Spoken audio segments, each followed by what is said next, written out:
Now, male infertility, the special group are those who have no sperm at all. So how do? We reassure these patients first, tell them that it is possible to father a child with their own sperms, and we identify whether the sperm production is there or not there. Now, there are three categories where sperm production is normal, but because of block in the passage, the sperm is not able to come out. Sperm production is low, and because of few sperms, it's not able to come out. And sperm production is nil, therefore no sperm comes out. So how do we define these categories?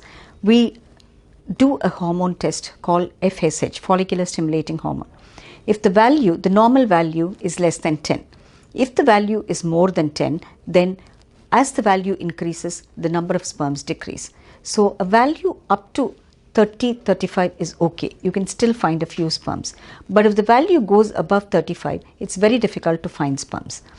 Now, how do we take the sperms from the testis? We do something called a testicular biopsy, or we aspirate the sperms. Aspirating the sperms is which is most commonly practiced, but sometimes you fail to identify sperms because you're only poking one or two areas, and sperm production is something which is patchy. It does not happen all over the testis. It grows in certain areas and the production is nil in certain areas. So you may not be hitting the right area when you do an aspiration.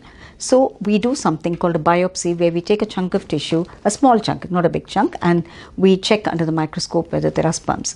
Now, there are several technologies to do this. We were doing it with a normal microscope, then we were doing it with a 10-power microscope, but today the technology is the 40-power microscope, and this technology has really helped us to identify sperms in men who hitherto were declared as no sperms many a time. And when we did this aspiration or biopsy using the 40x microscope, it covers the entire area and it picks up the sperm producing areas, identifies the sperm producing areas, and we pick up the sperms from that and clump them all together, keep them all together, and then we prepare and identify the sperms.